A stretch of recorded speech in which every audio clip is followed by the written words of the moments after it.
So with Jodie Whittaker no longer being the incumbent Doctor in terms of actual practicalities, she's no longer filming, she's expecting.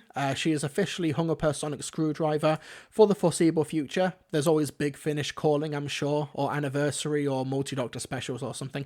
But for the time being, she is now making an impact on the convention circuit, where she, this past weekend, her and Mandip Gill, Colin Baker, Sylvester McCoy went to London Comic Con. Bernard Cribbins was meant to be there, but unfortunately he dropped out at the last minute. I believe everybody who purchased passes to go see Bernard Cribbins for autographs and photographs, I believe Showmasters and London Comic Con are doing refunds for that. So if you did miss out on Bernard Cribbins, then get in touch with them for refunds. But yeah, there was a big panel with a load of Doctor Who cosplayers, and Jodie Whittaker crashed the panel. Let's take a look at this real quick video.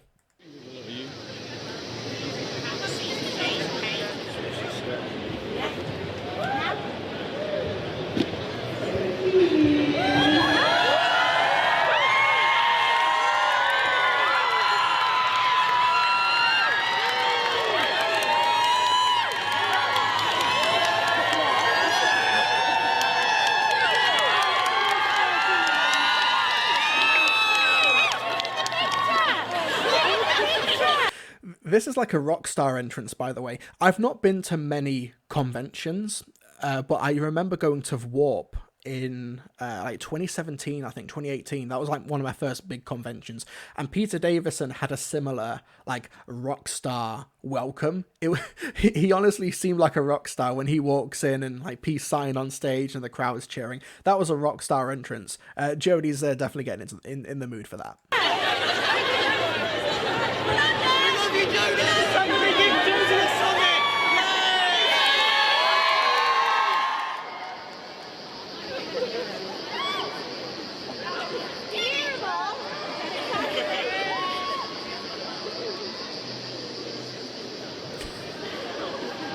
They've all got their Sonics out, holding them skyward.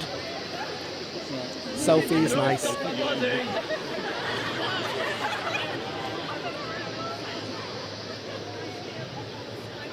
Very cool. So what I believe was happening here, according to what I saw on social media, was that this took place after a bunch of photos, a bunch of autograph opportunities and stuff, and people who paid to get their autographs and photos of Jodie. There was a big live panel or something, and they were all just taking videos, and all of a sudden Jodie just appears unannounced on stage and photobombs everybody. And everybody by the front here was cosplayers, as people cosplaying as Jodie Whittaker. We've got somebody here as well who in a Spyfall outfit. So if you were cosplaying as the 13th Doctor, you were asked to come to the front with your sonic screwdrivers, and you got a load of photos, and it was very, very cool to see. It also resulted in this photo, this brilliant photo of a bunch of fans, Jodie Whittaker cosplayers there, some people who I recognise as well from Twitter. It was really lovely to see. And the reason I've chosen this particular photo is because it was taken by certain people online for nefarious purposes, shall we say. The reason I'm using incognito mode on the browser is because I am blocked by this individual, Star Whovian. But Star Whovian tweeted, "Whether it's good or bad, this is a reflection of the demographic of the Chibnall era. Almost all girls." And the reason Star Whovian has me blocked, and I believe I have them blocked in turn, is because they are massive Not My Doctor stuff. Whether it's good or bad, amazing how the usual dunderheads have completely missed that and decided I think it's a bad thing. It's just how it is. Firstly, it's not almost all girls, because as you saw by the video, there were plenty of dudes in that crowd as well. There were plenty of men and non-binary people who were cosplaying as the 13th Doctor there. But I saw the pictures coming out of London Comic Con. There were loads of dudes there as well, and there's absolutely nothing wrong with that. But even if that was not the case, whether it's good or bad, that sentence is very deliberate. Whether it's good or bad, what can be inferred as bad though? Whether it's amazing how the usual dunderheads have taken my very clear subtext and run with the subtext. This is very much a case of, oh, this is me paying for this is me suffering the consequences of my very own actions. But it was kind of depressing that out of London Comic Con, which seemed like a really cool weekend, it seemed like loads of people got awesome photos, they were able to get autographs, they were able to meet their heroes. get these awesome photos and Jodie Whittaker being an absolute star despite being, several months expecting. She didn't have to go. And this is, we're still living in a pandemic, believe it or not. So, she didn't have to be there, but it was great that many fans are able to meet, for some of these people, their doctor. Flipseed also says, isn't a convention isn't representative of the fandom as a whole anyway. Of course, this photo is not representative of the fandom as a whole, but also conventions are not representative of the fandom as a whole either. They're just the most committed fans with disposable income. But yeah, I saw a lot of this sentiment being thrown around social media in the wake of Jodie and also Mandip's appearance at London Comic Con, and it was quite disheartening to see. We go into the responses as well, saying, and not many of them. That's what BBC Doctor Who wanted. That's what they got. There's a whole army of people we saw in the video taking the photo. We saw there was loads of people here. They actually oversold the amount of tickets that Jodie Whittaker should have been able to do that day for autographs and photos and stuff. There was too much demand. We had people as well just very, very angry that there were just women very happy at a convention. I'm not going to put them all up on screen. I'm not going to put the tweets and stuff on screen because I don't want to put any targets on people's backs. If you want to see stuff I was responding to and talking about, feel free to go on my Twitter and stuff, because some people wanted to say stuff, but probably wouldn't consent to being shown on a live stream, even though they are sentiments that I support. There were people who were basically saying, it's great that there's a space now in the fandom which they didn't feel like was there a few years ago, where you're able to be a woman or a gender non-conforming person and go to a convention and have a great time and feel safe in a geeky, nerdy fandom space, something which wasn't quite there, at least in the mainstream 5 or 6 years ago, and people taking that very reasonable and objectively true, assertion and saying, what, so you're saying that there was no women in the fandom 10 years ago? Or you're saying that there were no female heroes in Doctor Who 10 years ago? It's basically just completely transforming and warping what the original poster said, and just the amount of insults as well being thrown, particularly at women who were saying that sentiment and being a bit quieter to the dudes who were saying it as well. It was kind of obvious that there was some sort of misogyny and a gender bias here, and it was also very fun as well to see this response from Jack Thursby on Twitter. A space for all. Except men. We berate them quite a bit on the show. Except classic Who fans too. The quote, white male gaze era. Oh, except anyone who criticises the show in any way either. 13th Doctor fans will spitefully attack you now. Other than that, most inclusive ever. So, firstly, it's very funny because I recognize this user. I was having a back and forth with him on Twitter the other day where he was someone who said, oh, so you're saying that there was no female fans in the fandom 10 years ago, or you're saying there were no female heroes? And I basically said, source, can you screenshot anyone saying this stuff? And then he got very, very angry when he couldn't provide a single screenshot. So this stuff, criticizing the show will spitefully attack you, he couldn't provide a single receipt for this. This is very clearly in his head. I don't quite know who he's talking to, but it's certainly not to the fans. I think he's talking to the voices in his head. But also this white male gaze thing, this stems back to an interview that Jodie Whittaker did back in 2018 where she was saying that, objectively, truthfully, the classic series was basically from the perspective of the white male gaze, because the vast majority of the writers in the classic series were straight white males, 99% of them. That's not to say there were 0 female writers in the classic series, but you can count them on one hand. I had an altercation with somebody online, I think it was a year or two ago, when someone was saying the white male gaze, there were so many female writers, and I said, okay, can you name them? Who were the female writers in the classic series? And the first and the only person they cited was Paula Moore.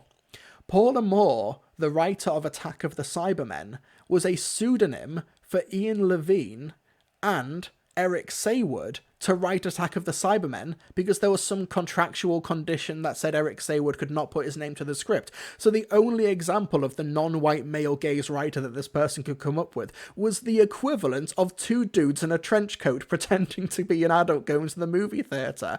It was very funny, but it also is so indicative of just the attitude that so many people have to just women being happy and existing in the fandom. Like, you just have a bunch of women and gender non-conforming people and some dudes as well. There are some dudes in this photo. And these people are just absolutely furious about it. And I know people are saying in the chat as well, like Rona Munro, Jane Baker. I'm not saying there were no female writers in the classic series. They were just the minority, and you could count them on one hand. We're talking a quarter of a century of continuous TV production and like 3 or 4 female writers. Like, it's not a debate at this point. The classic series of Doctor Who was written from a white male gaze perspective, and white male gaze is a descriptive, it's not a criticism, and Jodie Whittaker did not apply that as a criticism in the original interview which she did. It was just a statement of fact. But what Star Whovian, though, and Jack Thursby, once he's finished, chatting to the voices in his head, what these folks are angry about is really quite concerning when you think about it. They're getting deliriously angry and triggered over the idea of there being more fans of Doctor Who, of it being a more inclusive space, about marginalised groups or minorities in fandoms and in genre material getting into the show that they like as well, or allegedly like. Star Whovian does have Peter Capaldi as a thumbnail, but Peter Capaldi would probably backhand him if he ever said any of this to him. Make no mistake, it is exclusion for the sake of exclusion. Like, there's no net benefit to a show, or a fandom, or a community from gatekeeping, other than your own personal self-satisfaction of being in an exclusive club. Dr. Bonnie's right, I often wonder if they want the show cancelled. Yeah, if they want to alienate audiences, what we've got with Jack Thursby, except men, we berate them quite a bit on the show. I would love to know what examples he would give, except classic Who, the white male gaze here. This is a victim complex. This is the epitome of a victim complex, who have just attributed this bombardment of harassment to the equivalent of a source, trust me, bro. The Gherkinman says they want Doctor Who to belong to them solely. Yeah, it's exclusionary for the sake of exclusion. But make no mistake, folks, when he says whether this is a good or bad thing, because of what we know Star Whovian has said and done in the past, we know that he does consider this to be a very bad thing. The only place where he personally wants women is under his boot. Make no mistake about that. And it's all about exclusion. It's all about trying to deny people the enjoyment of something that you allegedly want to enjoy yourself. There's no harm in having Doctor Who be a space for all. There's no harm in it. One story that I like to think about and go back to is that when Series 11 was broadcasting, I was working in a non-media related job as a supervisor, and one of the employees there was a Muslim single mother. And she had 2 daughters. I think at the time one was 7, one was 5, 2 daughters. And they were getting into Doctor Who for the very first time. And they loved Yasmin Khan. They loved this positive Muslim representation on their screen. They were very happy to see a positive representation of their culture, of their religion, of their ethnicity on screen. They were incredibly happy about that. And what happened a couple of years later, for me, a couple of months ago, I wound up bumping into them again and was chatting with them, and they knew me at the time as the person who really, really likes Doctor Who, and we talk about it every so often. And I asked them if they were still watching Doctor Who, and they said, oh yeah, they still do. They still love Jodie, they still love Mandip. But they've also been getting into the classic series now. Do you want to know who one of the daughters' favourite Doctors is now? Colin Baker, the 6th Doctor. Even more of me! These girls, or at least one of the girls, who grew up with Jodie as their very first Doctor, Mandip Gill-Yazz as their first and favourite companion on screen for Series 11 back in 2018, have now gone back into the classic series because of the love they have for the show, and they now are Colin Baker stans. It's brilliant. That's so great about the legacy of Doctor Who and being able to go back and enjoy it when it's not on the air. I think that's wonderful. Now, will every single one of these people in this photograph continue watching after Jodie has left? Honestly, maybe not. Maybe only some of them will carry on. That's fine. That's absolutely fine. But for them, they're still fans. If I go to a convention and I'm in a queue with somebody who is like, oh yeah, I'm not here for Jodie's autograph. I don't really watch much of the Revived series, but I'm here to get Colin Baker and Sylvester McCoy's autograph. Late 80s Doctor Who, I love it. That's what I want. As far as I'm concerned, they're still a Doctor Who fan. Whether or not some people only watched David Tennant because they loved David Tennant and then they stepped out afterwards when Matt Smith came in, that's fine. As far as I'm concerned, they're still Doctor Who fans, if that's the label that they want to have. But many of them stuck around for Matt Smith. Some of them have stuck around for Capaldi. Some of them have left along the way. Doctor Who is continually going and continually changing and shifting and evolving. And these people, for now, Jodie's their Doctor. This is a show they love enough to cosplay about, enough to see her at a convention, enough to pose with her for a photo. These people are fans. And I'm proud that they're amongst us. This, honestly, there is, and I'm not going to lie, this whole platform of mine is not a hug box, okay? I think if you say some stanny, cringy stuff, I'm probably going to say it's cringy and stanny. It is. There's an undeniable amount of, like, cringe online about, like, the 13th Doctor, and Yaz, and Thasmin, and stuff like that. It's cringe, and I'm not going to deny it. It is cringe, and I find it cringe. However, as someone who has grown up on the internet, surrounded by reactionary Gamergate ideology and stuff like this, I would take 1,000 cringy Thasmin stans over 1,000, like, Star Whovians, or, like, Nerdrotic fans, or whatever, or basically somebody who is just one Ben Shapiro video away from committing a school shooting. Okay? I would rather have the Thasmin shippers, the cringy stans, I would rather have them any day of the week. It is, you will get your cringe, you'll get some people who are overly defensive, that's fine, for the most. Like, I obviously don't condone harassment or whatever, I don't really see much of it, to be honest, though. I also know that some Jodie and, like, Thasmin stans have me blocked on Twitter, like, with no interaction. They've probably just seen me be negative at some point about the era, and that's fine, they've blocked me, whatever, out of sight, out of mind for me, or whatever, that's fine. But I would rather have a community of them, I would rather have that, than people who purport to be fans of a show that is about inclusion, about space for all, about underrepresented people, marginalized groups, the outcasts of society, shall we say, who are typically like 99% of the companions. I would rather have a community of that than a community of people who flip the fuck out when you ask them for screenshots for evidence for the claims that they're purporting to say. Finn says, you know what's cringe? Hating on people enjoying themselves. Yeah, I'm not going to claim that, like, I was above it all, like, 10 years ago. The rhetoric I used for, like, Twilight fans and stuff like that, films are terrible, books are terrible, in my opinion, but the rhetoric I used, like, 10 years ago, no good. Get in the bin. Get in the bin, former Mr. TARDIS. Get in the bin. Okay? Let people like what they like, okay? There's no such thing as objectively good and objectively bad, and if you do, you're going to grow out of it. I promise you will, at some point, if you get out of your echo chambers. So, yeah. I also think that Renee Moncayo, fangirl cringe gave us Osgood. No, I take it all back. No, fangirl cringe, get it away. Get it away forever, okay? Gamer SS says, I met Jodie at London Comic Con and she is 100% exactly as people say. She has absolutely amazing personality and insanely fun. Yeah, I've not heard anybody, industry-wise, have a bad word to say about Jodie. This is basically the same rationale that we had a few months ago when reactionaries and conservatives basically just saw a single disabled person on screen in the Halloween Apocalypse, played by Nadia Albina. They flipped out. They could not compute for a second someone that was not like them on screen. And they were so triggered by that, they made videos about it, they wrote articles about it for publications like The Telegraph. Yeah, this is absolutely a case of exclusion, discrimination, and basically people just being miserable online and wanting to make everybody around them as miserable as they are.